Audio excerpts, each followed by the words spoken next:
ఎలా ఉన్నారండి? ఇండియన్ డైరీకి స్వాగతం. మన భారతదేశంలో మనం విశేషంగా పూజ చేసేది తులసి మాతకి. అసలు ఈ తులసి చెట్టుకి పూజ చేయని వారు ఉండరు అని అంటే ఆశ్చర్యమేమీ లేదు.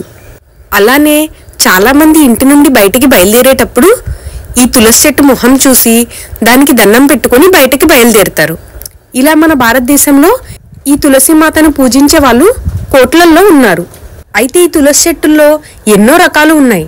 కానీ ముఖ్యంగా పంచ తులసి అంటే 5 రకాల తులసికి మాత్రం అందరూ పూజలు చేస్తారు. దీంట్లో మొదటిది లక్ష్మీ తులసి.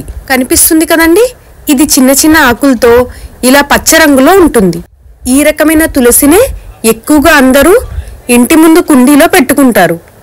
దీని పేరే లక్ష్మీ తులసి కాబట్టి గుమ్మానికి ఎదురుకుండా కుండీలో పెట్టి దీనిని పూజిస్తారు. ఈ లక్ష్మీ తులసిని భగవంతుడికి కట్టే మాలల్లో కూడా ఉపయోగిస్తారు. ఎందుకంటే లక్ష్మీ తులసి భగవంతునికి ఎంతో ప్రీతికరమైనది అని చెప్తారు. కాబట్టి ఇది ఖచ్చితంగా ఇంట్లో ఉండాల్సిందే. తరువాతది రామతులసి. ఈ రామతులసి ఆకులు చూడండి ఎలా పొడవుగా ఉన్నాయో. అలానే ఈ ఆకు వెనకాల భాగంలో నూగులాగా ఉంటుంది. కాబట్టి చూడటానికి వెనకాల భాగంలో ఇలా తెల్లగా కనిపిస్తాయి. ఈ రామతులసికి ఒక ప్రత్యేకత ఉంది. అది ఏంటంటే ఒక ప్రమిదలో నూనె పోసి వత్తి లేకుండా ఈ ఆకునే వత్తి కింద వేసి వెలిగిస్తే ఇదే వత్తిలాగా వెలుగుతుంది. మేమైతే ప్రతి సంవత్సరం వచ్చే కార్తీక మాసానికి వెలిగించే దీపాలు ఈ వత్తితోనే వెలిగిస్తాం. అందుబాటులో ఉంటే మీరు ప్రయత్నించి చూడండి. తరువాతది కృష్ణ తులసి. ఈ కృష్ణ తులసి ఆకులు చూడటానికి నల్లగా ఉంటాయి. అసలు కృష్ణ అనే పదానికి అర్థం అంటే నలుపు అని. అందుకనే ఈ తులసిని కృష్ణ తులసి అని పిలుస్తారు. చాలామంది పెద్దలు కుండీలో లక్ష్మీ తులసితో పాటు ఖచ్చితంగా ఈ కృష్ణ తులసి కూడా ఉండాలి అంటారు. తరువాతది దుర్గా తులసి. ఈ దుర్గా తులసిని కాశీ తులసి అని కూడా పిలుస్తారు. ఈ దుర్గా తులసిని కూడా పూజకి ఎక్కువగా ఉపయోగిస్తారు.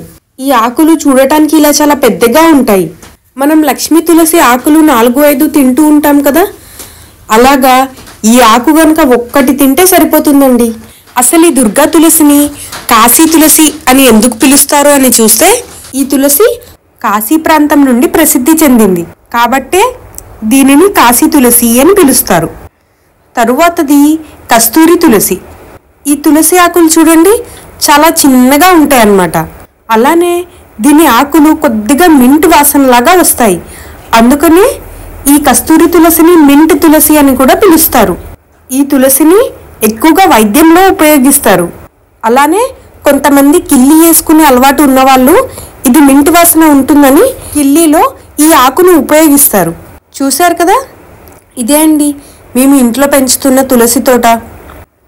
ఇవండి మా ఇంట్లో ఉన్న పంచ తులసులు. మొత్తంగాను 8 తులసులు ఉంటాయి. కానీ ప్రస్తుతం మా ఇంట్లో పంచ తులసులు ఉన్నాయి. అంటే మొత్తం 8 రకాల తులసులు ఉండగా 5 రకాల తులసులు.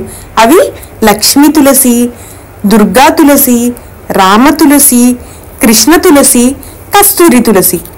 మీరైతే 1-2 తులసి చెట్లు తీసుకొచ్చి వేశారంటే చాలు, వాటంతట అవే ఎన్నో చెట్ల కింద పెరుగుతాయి.